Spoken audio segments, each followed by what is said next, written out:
on. If you're a makeup effects artist and somebody comes and slaps the script for Dawn of the Dead on your desk, you're gonna kind of go, are you shitting me? Or are we really gonna do this? After I read that and got through the initial shock, I had a meeting with Zack Snyder, and he pretty much by himself acted out the whole script. Action! So I saw his whole take on everything, and was given a 4-week window to create my test makeups, and we'd shoot them here in LA, and then we'd be off to start pre-production in Canada, and then 2 months later start shooting. They really wanted my vision realized through their makeup, and I feel like they also added to it and like went vastly beyond what I thought was possible. And my whole approach to the actual look of the zombies was making anything up. Day in and day out, we just based everything on reality. So we built up reference images of real victims and real time-lapse of decomposition. And it made a lot of us pretty sick occasionally. But if you continue to do it every day, you become desensitized to it, and it became just another canvas, just another palette, just another set of colors.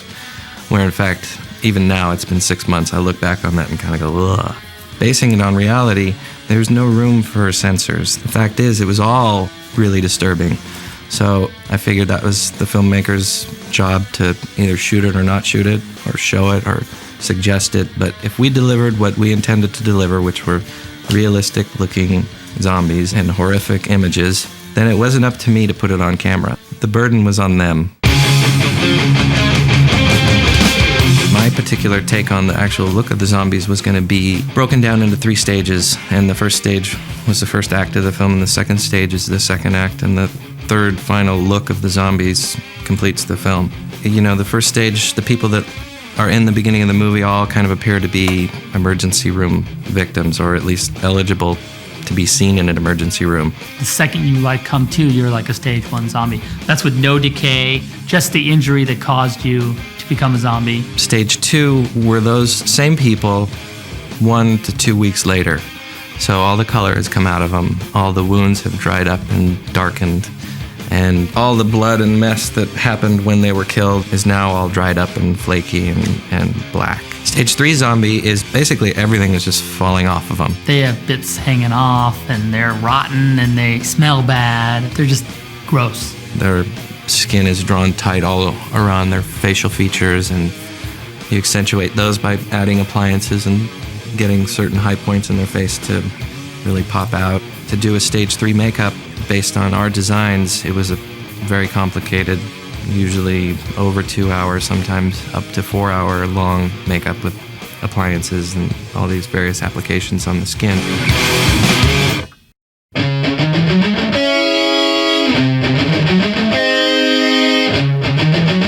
This is what I always like. There was 4 months of prep getting ready for what would be these huge days. I'm so excited. There was probably days when there was well over 300 in full-blown stage 3 zombie makeup. For the entire month of August, there was just this round-the-clock mill effect going on at our shop. We had no problem getting extras. Everybody was like, yeah. Sometimes they'd come and they'd spend the whole night shooting, and they look like they're having a good time. Even the people were like, they should never make this movie, but since they're making it, I really want to be a zombie. We were painting people up and creating a factory where, on a constant basis, we had to have zombies ready. Just the volume alone is it's insane. But they were able to do that, and then also they were able to, when needed, get the detail of the individual zombies to be spot on and awesome. We had the zombie makeup room, we had the zombie makeup tent, and then we had the trailer trash zombies coming from our trailer camp. There was a crew of anywhere from 7 to 10 makeup artists who had 2 to 4 hours to complete what was called hero makeups. And the trailer zombies were complete with prosthetics and teeth and sometimes lenses. And then the makeup room zombies were paint job makeups only with no appliances. And at any given point, you could have up to 20 makeup artists and 10 hairstylists in that room processing extras to the tune of about 2 an hour. So we've got a lot of makeup artists coming in, and they don't have to bring anything. They just get their zombie kit. It's got their zombie palette in it, and all the colors are predetermined, and we give a little pep talk on what we want to emphasize that night, and then they come in and do it. It takes a lot of the guesswork out of it. We'd give them photographic references and say, you know, within these guidelines, within this face right here, go to town. So no bite here. He's had that traditionally. Just mess him up. Okay. Mangled, dead, dry. I'd have a line of 20 makeup artists with this customized palette in front of them. Some of them felt confined and some of them really excelled.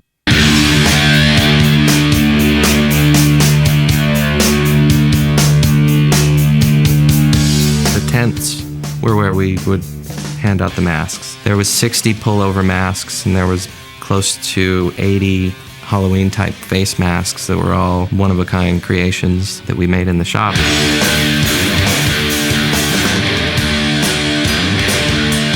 We made up our field of stage 3 zombies with the best makeups of the day, followed by the best masks of the day. Behind them, another set of masks that were a little less elaborate, and then behind them, the masses of extras who were in relatively simplified makeup. You know, they're all dealt with, and they were all put through the makeup mill. But if they called for everybody on set and we still had 15 or 20 people that were not processed at all, we'd still take them all to set. We put them in the back, and while they're rehearsing, we'd walk back there with Hudson sprayers and blood and goop and vomit and gore, and we'd just muck them up from about 3 feet away.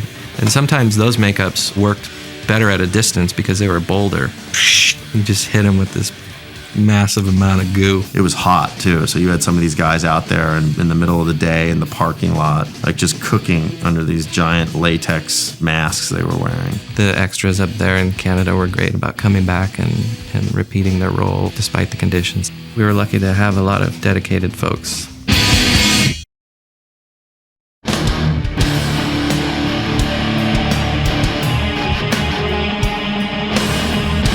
Darren Marsman was a stuntman in Canada. He played the maintenance man. And we had to create a very lifelike silicone head of him so that he could receive a mallet handle through the chin and out the top of his head. Right through the head.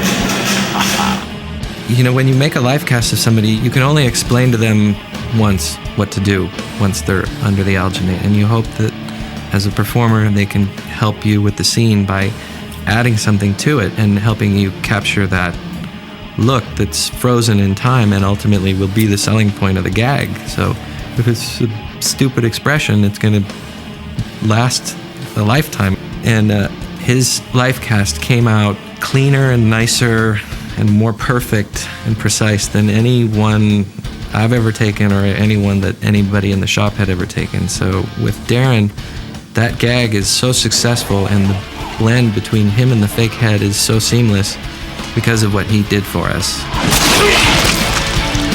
We had him come back so many times and sit right next to the fake head while we painted and matched, and hair for hair and color for color. You ready? Yeah. 1, 2, 3. When they cut back to the actor, it's all one and the same when you see the scene put together. Usually when you do something like that, you kind of try and conceal it in a turn or a shadow or something swiping the lens or something, but he's just in all his glory there, and giant silicone fake head taking up the full screen and all lit and just look great. Anytime, Darren. Action.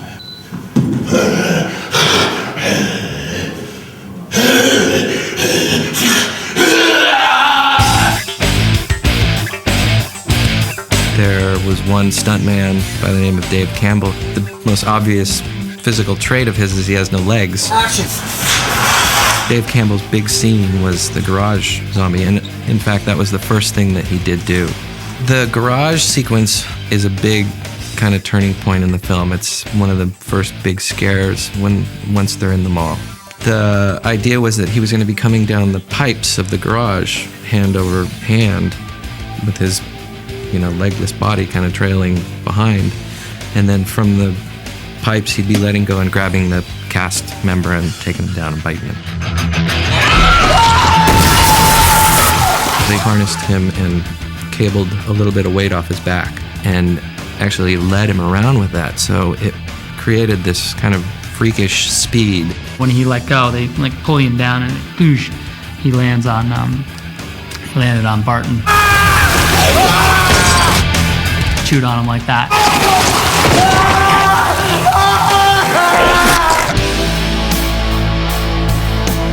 A classic example of how we were using people's physical attributes to create the character is the jogging zombie. He was missing his entire right arm from just above the elbow down, so we turned him into a freshly amputated bite victim. His makeup was relatively simple. It was a stage 1. It happens when the truck is coming into the mall. Whether it makes the final cut, I don't know, but he's one of the first examples in the script of a fast zombie, because you see him go from just kind of walking around and then he spots our victims and then he's doing 100 miles an hour.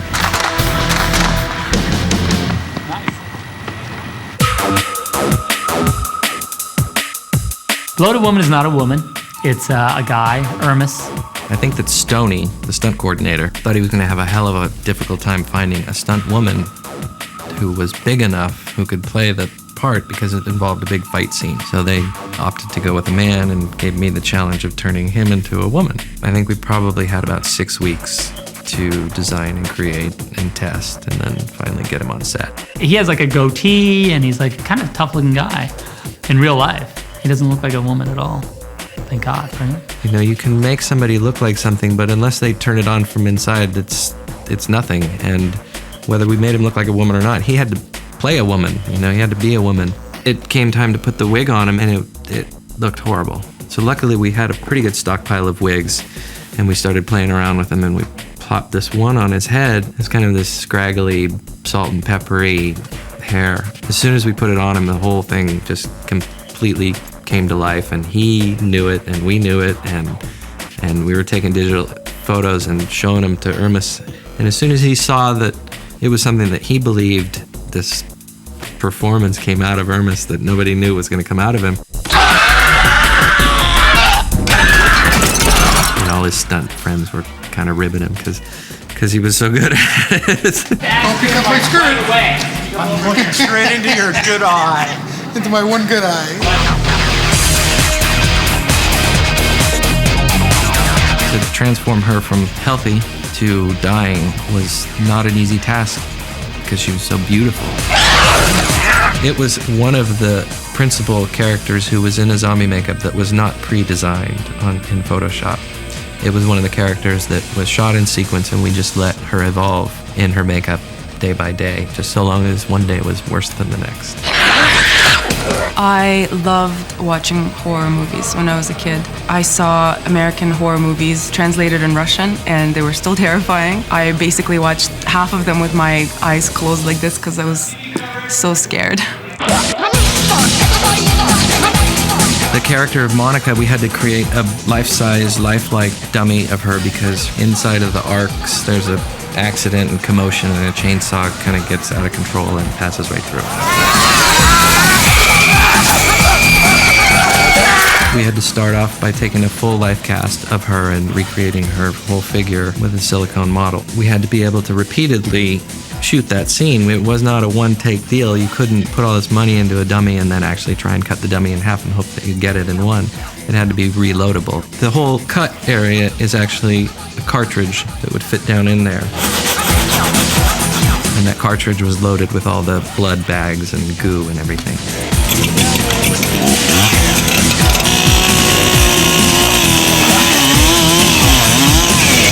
So after one take, after the chainsaw passes through it, that whole cartridge could come out and be replaced with a brand new one and touched up, and you could go for take 2.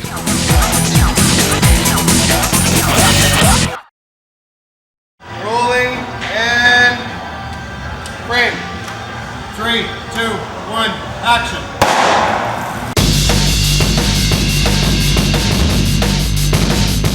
Head, dead. You gotta shoot him in the head to finally put him out. If I ever turn into one of those things, do me a favor, blow my fucking head off. So there was a number of ways that you can do that as far as head hits go. Whether the camera's super close or wide or whether it was a principal actor or just a background person. All these different variables play into it to help you make the decision on how you're going to actually achieve it.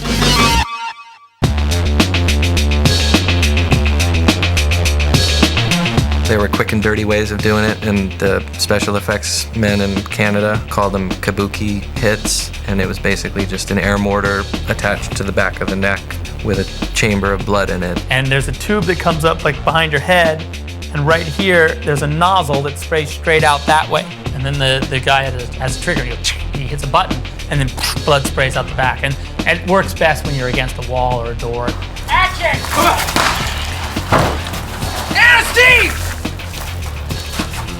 When you push the button, air comes flying through here, pushes everything out through this tube and all over the place. The actors actually trigger it themselves remotely, or it can be also triggered by a remote control depending on what the actor's doing. Because a lot of times it's easier for them to hit the button and they know when they're going to react. The ultra slime gives you that really gooey look, like the slime stuff. And this will give you like brain matter and a big splasher. So it looks cool. On my off days, I make margaritas. Just move your head around and see if that's comfortable, if we're choking you or not when you lean forward at all. No. That's all right? Good, yeah. Okay, good. Basically, Steve gets a jet pack, and he flies away. And then I can go. Out See of what the happens scene. when you... Yeah, he's the Boba Fett of zombies, exactly. 3, 2, 1.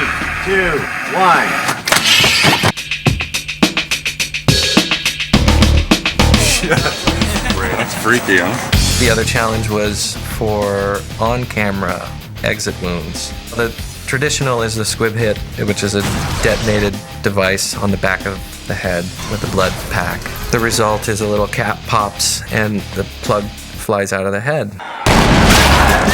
Burt Reynolds, he's played by one of the stuntmen, and we put the squib hit on the back of his head.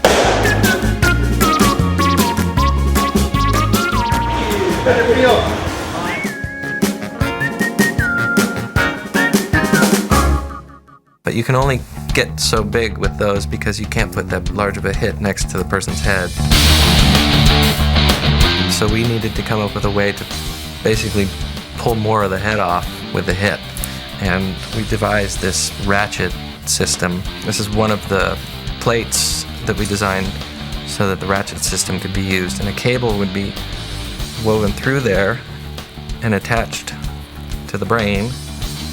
And the brain is a rigid plate that on action gets pulled by an air ratchet, and when it's pulled off, it activates those flaps. And there's all kinds of stringy stuff that attaches this to this. Blood bags and slime and threads and yarn and all kinds of stuff. And the effect is horrifying. It's an air ratchet driven by a dive bottle. Cable goes to the fixture on the head, and push of a button yanks it out at millisecond speeds. We get our pick point nice and high, so we got a good trajectory and looks real. Great, good work. Now we're attaching our tagline to the prosthetic that's mounted to the top of the head. We're going to attach this to our ram line. We're going to fire our ram, which will pull this wire and rip the scalp off of our zombie, or have the appearances thereof. 1, 2, 3, bang! Man, that's gross. Okay, play both again, please.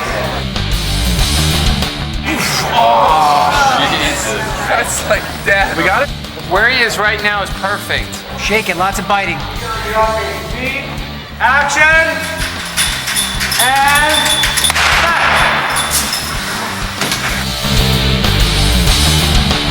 oh! I saw chunks. Oh, meat shot! The character of Andy meets his maker when he's shot point blank. It was a silicone head. The interior of the head was loaded with blood bags and sponges and goo, and everybody's behind screens and has got face masks on because it's going to be a pretty big explosion. 3, 2, 1, boom!